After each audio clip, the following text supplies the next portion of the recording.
Sir BJP जो है एक दूसरी पार्टियों से बिल्कुल अलग है।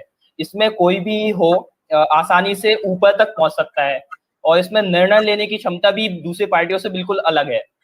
तो कृपया इसके बारे में हमें थोड़ा सा जानकारी दें। देखिए, जब हम कहते हैं party with difference, worker with difference और पार्टी की बनी हुई गवर्नमेंट विथ डिफरेंस जब हम कहते हैं तो उसके वास्तविकता जो हमारी है वो उससे झलकता है इसलिए है कि भारतीय जनता पार्टी लोकतांत्रिक चीजों पर आस्था रखने वाली पार्टी है। हम आंतरिक लोकतंत्र पर विश्वास करने वाले लोग हैं। पार्टी के अंदर हम विचार करने वाले लोग हैं और विचारों के माध्यम से हम निर्णय लेने वाले लोग हैं। इसलिए पार्टी आंतरिक लोकतंत्र के माध्यम से सामूहिकता पर विचार करती है।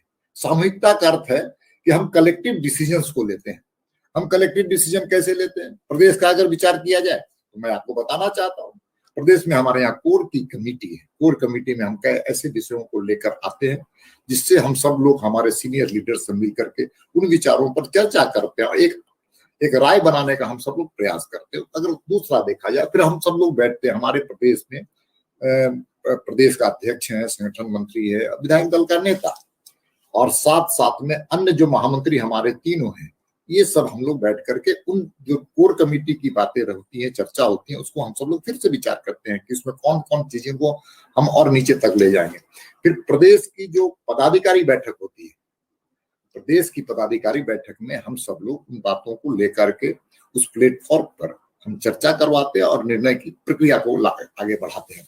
और आवश्यकता पड़ने पर जब कोई बड़े कार्यक्रम हो, कोई बड़ी योजना बनाना हो, तो प्रदेश कार्य समिति की बैठक में हम चीजों को ले जा करके नीचे तक, बूथों तक हम कैसे ले जाए, इसकी हम सब लोग चर्चा करते हैं। इसलिए पार्टी विद डिफरेंस हम इसलिए कहते हैं कि यहाँ लोकतांत्रिक व्यवस्था, आंतरिक लोकतंत्र अगर किसी पार्टी में है तो भारतीय जनता पार्टी में है। यहाँ पर सामान्य कार्यकर्ता भी एक ऐसे स्थान पर पहुंच सकता है जिसको कार्यकर्ता की कल्पना नहीं होता है। उदाहरण के लिए मैं झंडा लगाने वाला, दीवार लेखन करने वाला। आज के समय का तो हम लोग स्वयं वॉल राइटिंग करते थे और आज भी वॉल राइटिंग करने में बहुत ही आनंद आता है। आज भी झंडे लगाने में बहुत ही आनंद आता है और इसलिए आनंद आता है कि इसी बहाने हम एक पुरानी जो परंपरा है उसको भी आगे बढ़ाएंगे और नई चीजों को भी जोड़ेंगे। इसलिए हम सब लोग पार्टी के कार्यकर्ता हैं, सामूहिकता पर विचार करते हैं, सामूहिक नेतृत्व पर विचार करते हैं, सामूहिक निर्णय पर विचार करते हैं और आंतरिक लोकतंत्र पर विश्वास करते हैं। इसी प्रकार की जिला की जो हमारी कमेटी है, मंडल की कमेटी है, ये सारे स्थानीय निर्णय बैठ करके विचार विमर्श करते हुए पदाधिकारी बैठक में, टीम की बैठक में, उसी प्रकार से हम लोग नीचे तक भी यही प्रक्रिया को अप्लाई किए हुए हैं। बहुत धन्यवाद सर।